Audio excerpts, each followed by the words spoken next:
कहते हैं अगर दुनिया में भगवान है तो शैतान भी होगा। हमारी दुनिया बहुत तरक्की कर चुकी है, लेकिन आज भी कभी कभी कुछ ऐसी घटनाएं घटती हैं जिनका जवाब विज्ञान के पास भी नहीं होता। कभी ऐसी बीमारी हो जाती है जिसका इलाज डॉक्टरों के पास भी नहीं होता। ऐसे में इंसान थक हार कर भगवान की शरण में चला जाता है। लेकिन सोचिए, अगर हम भगवान समझकर किसी के पास जाएं और वह शैतान निकले तो? आज की कहानी ऐसे ही एक बाबा की है जिसके पास लोग अपनी श्रद्धा और कष्ट लेकर जाते थे, लेकिन वह बाबा असल में एक शैतान निकला। हेलो, मेरा नाम रोनी है और मैं रांची से हूँ। हाँ, वही रांची जहाँ से हमारे प्यारे धोनी भी हैं। मेरे पापा एक बस ड्राइवर हैं और मम्मी एक हाउसवाइफ। मेरी एक छोटी बहन भी है। हमारी छोटी सी फैमिली है जिसमें हम सभी बहुत खुश थे। मेरी मम्मी का घर रांची से करीब 200 किलोमीटर दूर एक छोटे से गांव में है। गर्मी का मौसम था और एक दिन अचानक हमें पता चला कि नानी की तबीयत बहुत खराब है। मेरी मम्मी अगले ही दिन गांव जाने की तैयारी करने लगी। वह अकेले ही जा रही थीं, लेकिन मैं बहुत दिन से नानी के घर नहीं गया था, इसलिए मैंने भी जाने की जिद की। मम्मी मान गई और मैं भी उनके साथ चल दिया। पापा ने हमें ट्रेन में बिठा दिया और हम निकल पड़े। 4 घंटे के सफर के बाद हम पहुंचे। सॉरी, मैंने बताया नहीं, मेरी नानी के गांव का नाम रेम्बा है।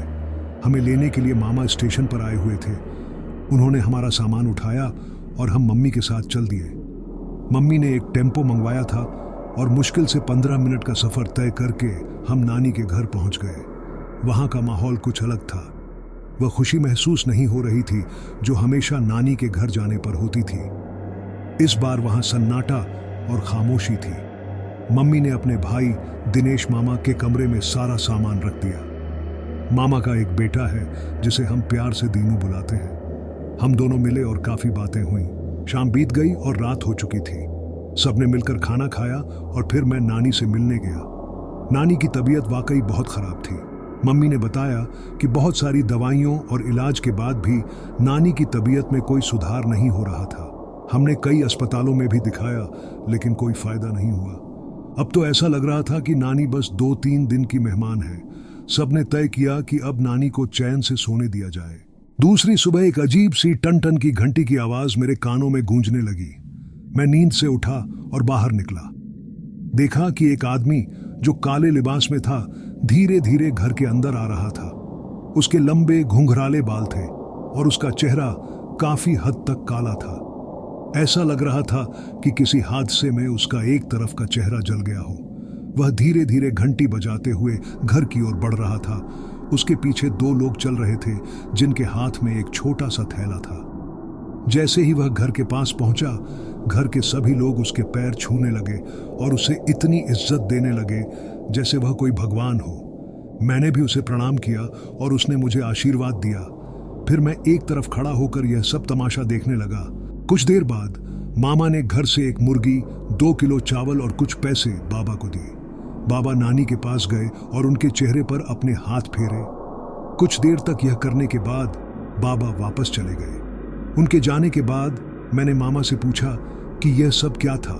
मामा ने कहा, मैं तुम्हें बाद में बताऊंगा, अभी मुझे कुछ काम से बाजार जाना है।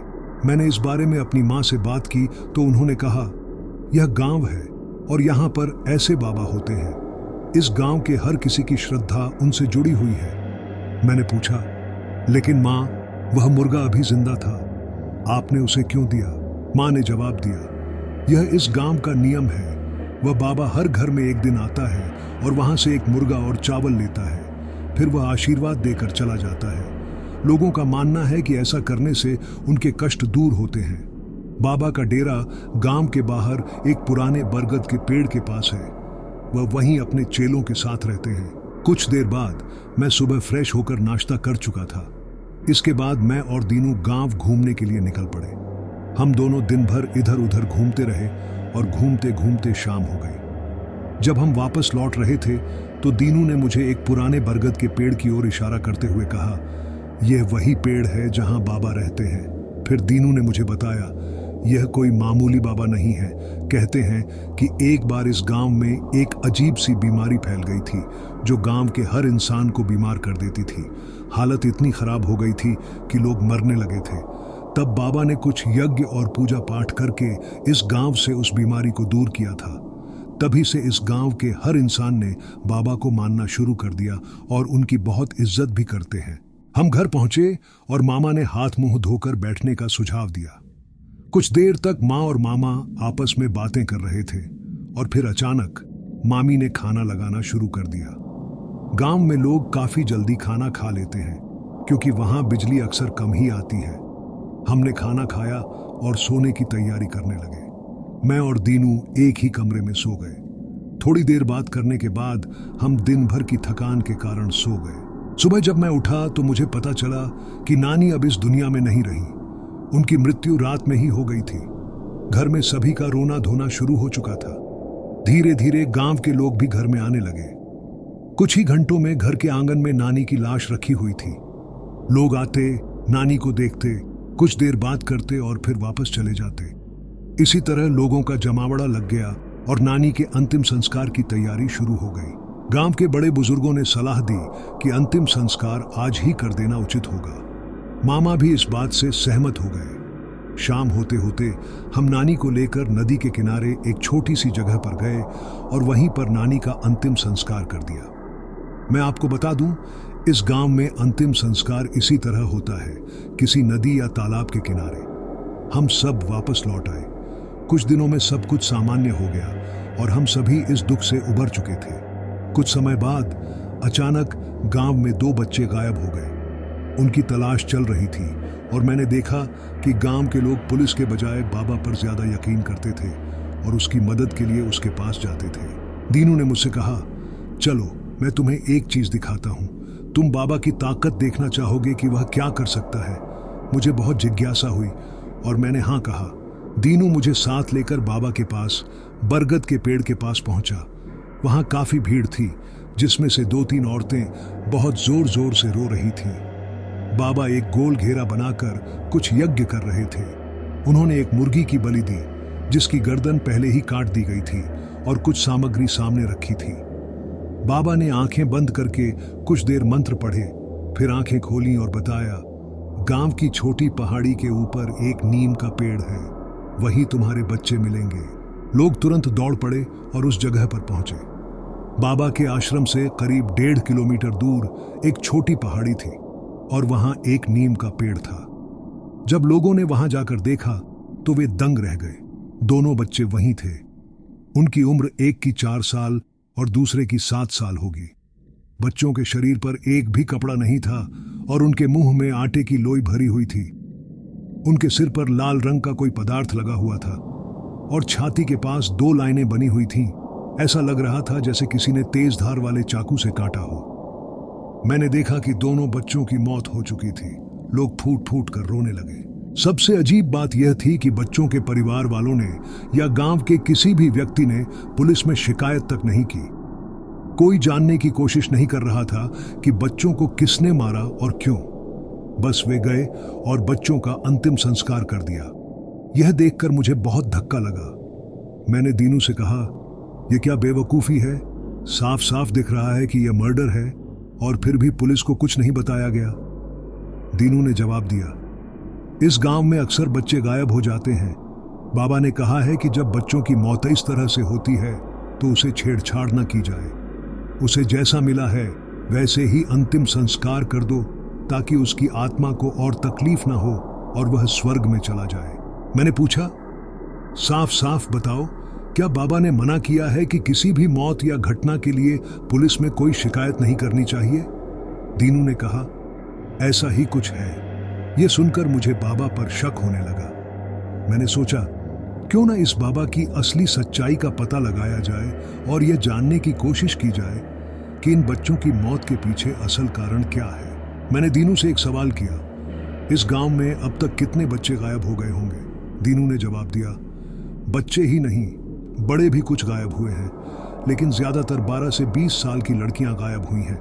अगर आसपास के गांवों को भी जोड़ लें तो यह संख्या 150 से ऊपर होगी। जितना मुझे पता है और जितना मैंने सुना है, ये सब बहुत डरावना है। यह बात सुनकर मैं सदमे में आ गया। ऐसा भी कुछ हो सकता है इस गांव में, और किसी ने आज तक एक शिकायत तक नहीं की है। मुझे इस गांव में एक और बात पता चली कि लोग बाबा पर आंख मूंद कर भरोसा करते हैं। बाबा ने जो कह दिया वह गांव के हर एक व्यक्ति, बल्कि आसपास के गांवों के लोग भी बिना सवाल किए मान लेते हैं। बाबा ने अपना जाल कुछ इस तरह फैलाया था कि लोग उसकी बातों पर आंख बंद करके भरोसा करते थे। मैंने उसी वक्त तय कर लिया था कि बाबा की काली सच्चाई सबके सामने लाऊंगा। मैं इस काम में लग गया और बाबा पर नजर रखने लगा। मैंने देखा कि बाबा कहीं भी ज्यादा नहीं जाता था। लोग ही उसके पास अपना दुख दर्द लेकर आते थे और बाबा कुछ समाधान, यज्ञ और पैसे लेकर उन्हें संतुष्ट कर देता था। एक बात और जो मैंने नोट की वह यह थी कि बाबा शाम 5 बजे के बाद किसी से नहीं मिलता था। वह अपने रूम में चला जाता था जो पेड़ के पीछे बना हुआ था। वह एक 3 कमरों का छोटा सा घर था जिसमें 2 रूम, एक किचन और एक बाथरूम था। काफी दिन बीत गए और मैंने कुछ गलत नहीं देखा। फिर मैंने सोचा कि शायद मैं बेवजह बाबा पर शक कर रहा हूं। हो सकता है इन मौतों के पीछे कोई और कारण हो। फिर एक दिन जब मैं अपने मोबाइल का इंटरनेट इस्तेमाल करने के लिए गांव के दूसरे साइड जा रहा था, शाम के 6 बजे होंगे, तब मैंने देखा कि एक आदमी एक बच्चे को कुछ दे रहा है। वह बच्चे से बहुत प्यार से बात कर रहा था, इसलिए मुझे लगा कि वह बच्चा उसका होगा। बच्चे ने वह चीज ले ली और खा ली। मैं दूर से देख रहा था और मुझे कुछ अजीब नहीं लगा, लेकिन फिर कुछ ही देर में बच्चा लड़खड़ाने लगा जैसे वह बेहोश हो रहा हो। यह देखकर मैं चौंक गया। मैं तुरंत पास में पड़े एक पत्थर के पीछे छिप गया और सब कुछ देखने लगा। फिर अचानक वह आदमी बच्चे के पास गया, उसे उठा लिया और उसके ऊपर एक कपड़ा ढक दिया। ध्यान से देखने पर मैंने पहचान लिया कि यह वही आदमी था जो उस दिन नानी के घर चावल लेने आया था बाबा के साथ। यह देखकर मेरे माथे पर ठंडक छा गई। मैंने उस आदमी का पीछा करना शुरू कर दिया, लेकिन इस बात का ध्यान रखा कि वह मुझे न देखे। मैंने हर बार किसी चीज के पीछे छिपकर उसे नजरों से ओझल नहीं होने दिया।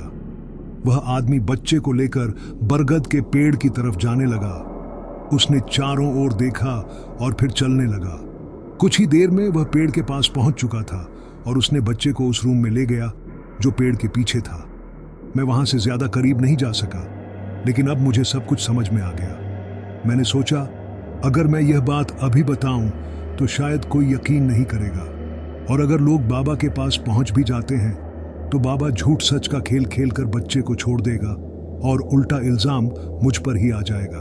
मैंने सोचा और एक आइडिया आया। मैं अपनी माँ और मामा के पास गया और उन्हें सारी बात बताई। माँ ने मुझे समझाया, तुम इस बाबा के चक्कर में मत पड़ो। बाबा अपनी जगह सही है, हो सकता है तुम्हें गलतफहमी हुई हो। वह बच्चा गिर गया होगा, इसलिए उसे ठीक करने के लिए ले गए होंगे। मैंने मामा को काफी देर समझाया और आखिरकार माँ मेरी बात मान गई। माँ ने गांव के मुखिया के पास चलने का सोचा और मैं उनके साथ चल दिया। माँ और मैंने मुखिया को सारी बात बताई। मुखिया भी गांव के बच्चों के गायब होने की समस्या से परेशान थे। उन्होंने कुछ लोगों को जमा किया जो उनके विश्वास पात्र थे और हमसे कहा कि इस बात को किसी और से साझा न करें। मैंने फिर सुझाव दिया, मुखिया जी, अभी जाना सही नहीं होगा। अगर हमें इसे रंगे हाथों पकड़ना है तो हमें रात में ही जाना चाहिए। सब लोग इस बात से सहमत हुए और हम रात 8 बजे वहां से निकल पड़े। जब हम बरगद के पेड़ के पास पहुंचे तो बाबा वहां नहीं था। हमारे हाथों में टॉर्च और कुछ हथियार थे। मेरी माँ घर पर रुक गई और मेरे मामा मेरे साथ थे। गांव के कुछ लोग और मुखिया जी भी हमारे साथ थे। हमने निर्णय लिया कि अब हम बाबा के घर के अंदर जाएंगे, लेकिन तभी एक आदमी ने कहा, यह अनर्थ होगा। आज तक किसी ने भी बाबा के घर के अंदर जाने की हिम्मत नहीं की है। बाबा ने साफ मना किया है कि यह अपशगुन होगा और बाबा इससे बहुत क्रोधित होंगे। मैंने मुखिया जी से कहा, अगर हम आज किसी डर की वजह से पीछे हट गए तो सुबह हमें एक और बच्चे की लाश मिल सकती है और इसके जिम्मेदार हम होंगे। मुखिया जी ने मेरी बात समझी और सभी को आदेश दिया कि हमें बाबा के घर के अंदर जाना है। हमने लाठी, डंडे और टॉर्च लेकर अंदर प्रवेश किया। जैसे ही हम अंदर गए, हमने देखा कि बाबा अपने रूम में बैठे हुए थे और उसके 2 चेले खाना खा रहे थे। उनकी प्लेट में चावल, प्याज के टुकड़े और गोश्त का टुकड़ा था। जैसे ही उन्होंने हमें देखा, उनके चेहरे पर डर साफ झलकने लगा, जैसे उन्होंने कोई भूत देख लिया हो। बाबा ने गुस्से में कहा, आप लोगों ने अच्छा नहीं किया। मैंने पहले ही कहा था कि हमारे घर के अंदर ना आए। यहाँ देवी देवताओं का वास है और आपने इसे दूषित कर दिया है। इसका अंजाम आपको भुगतना पड़ेगा। आप इसी समय यहाँ से चले जाएं। मुखिया जी ने कहा, ठीक है बाबा, लेकिन मैंने आज आपका एक चेला गांव के एक बच्चे को ले जाते हुए देखा और वह इसी घर में आया है। बाबा ने जवाब दिया, उसे कुछ तकलीफ थी, हमने उसे ठीक किया और वापस भेज दिया। बातों के दौरान मैंने घर के अंदर तलाशी लेने का फैसला कर लिया। मैं और मामा किचन की तरफ चल दिए। बाबा के चेले हमारे बीच आए और हमें गुस्से से देखा। उन्होंने हमें बाहर जाने को कहा, लेकिन मैंने उन्हें पीछे धकेला और गांव के लोगों ने भी उनका विरोध किया। काफी देर तक तलाशी लेने के बाद हमें कुछ नहीं मिला और हम परेशान हो गए। तभी मैंने किचन के ऊपर एक थैला देखा। जब मैंने उसे उठाया तो वह थोड़ा भारी था और उठाते ही मेरी चेहरे पर कुछ बूंदें गिरी। मैंने समझा कि यह पानी होगा, लेकिन जब मैंने देखा तो वह खून था। यह देखकर मैं सन्न रह गया। मैं थैला लेकर बाहर आया और मुखिया जी ने उसे खोलने को कहा। जैसे ही थैला खोला, हमारे सामने एक बच्चे की लाश थी। वह वही बच्चा था जिसे मैंने बाबा के चेलों के साथ देखा था। यह देखकर सबका चेहरा सफेद हो गया। मुखिया जी ने तुरंत पुलिस को कॉल किया। कुछ ही देर में यह बात गांव में फैल गई और लोग बाबा के घर के बाहर जमा हो गए। इतनी देर में पुलिस भी पहुंच चुकी थी। पुलिस ने लाश को अपने साथ लिया और एम्बुलेंस में भेज दिया। हमने देखा कि बच्चे के शरीर के बीच में एक बड़ा कट था, जिससे ऐसा लग रहा था जैसे उसके अंदर कोई अंग ही नहीं बचा हो। मैं फिर से किचन में गया और वहां एक और प्लास्टिक बैग देखा, जिसमें बच्चों की आंखें और बाकी अंग रखे हुए थे। यह देखकर मुझे चक्कर आने लगे। काफी देर की पूछताछ के बाद बाबा ने एक चौंकाने वाला राज खोला। उसने बताया, मुझे एक सपना आया था कि अगर मैं 1000 बच्चों की बलि दूं तो मैं अमर हो जाऊंगा। इसलिए मैंने गांव के अलग अलग जगहों से बच्चों को उठाना शुरू किया और उन्हें बलि देकर उनके दिल निकालकर खा लिया करता था। बाबा ने बताया कि उसने कई लड़कियों को भी अगवा किया, लेकिन उनके साथ हुए दुर्व्यवहार में उसका हाथ नहीं था। यह उसके चेलों का काम था, जिन्होंने दुष्कर्म के बाद उन्हें बलि देकर मार डाला। गांव वालों का गुस्सा अब 7वें आसमान पर था। उन्होंने बाबा के दोनों चेलों को वहीं पीट पीट कर मार डाला। पुलिस ने बाबा और उसके चेलों को हिरासत में ले लिया। अगली सुबह पोस्टमार्टम रिपोर्ट आई, जिसमें पता चला कि बच्चों के शरीर में कोई भी अंग नहीं बचा था। यह खबर आसपास के गांवों में भी फैल गई और सालों से गायब होते बच्चों की कहानी सबके सामने आ गई। कुछ दिन गांव में बिताने के बाद मैं वापस रांची लौट आया, लेकिन एक बात मुझे आज तक सता रही है और वह यह है कि अगर मैं उस रात 8 बजे की जगह थोड़ी जल्दी सबको लेकर वहां पहुंचता तो शायद वह बच्चा आज जिंदा होता। इस बात को लेकर मैं आज भी शर्मिंदा हूं और इस बच्चे की मौत के लिए खुद को दोषी मानता हूं। तो दोस्तों, यह थी उस खौफनाक बाबा की सच्ची कहानी, जिसने पूरे गांव को अपने आतंक के जाल में फंसा लिया था। सोचिए, अगर उस रात हमने सच्चाई का पता न लगाया होता तो कितने और मासूम बच्चे इस दरिंदे की भेंट चढ़ जाते। इस कहानी से हमें यह सीखने को मिला कि अंधविश्वास और अंधश्रद्धा हमें कहां ले जा सकते हैं। हमें हमेशा सच की खोज करनी चाहिए, चाहे वह कितना भी डरावना क्यों ना हो। अगर आपको यह कहानी पसंद आई हो और आप इसी तरह की और भी खतरनाक और सच्ची कहानियां सुनना चाहते हैं तो हमारे चैनल को अभी सब्सक्राइब करें और हाँ, इस वीडियो को लाइक करें और अपने दोस्तों के साथ शेयर करना न भूलें। हम जल्द ही एक और खौफनाक कहानी के साथ लौटेंगे। तब तक के लिए ध्यान रखें कि सच की रोशनी से बड़ा कोई दूसरा हकीकत नहीं।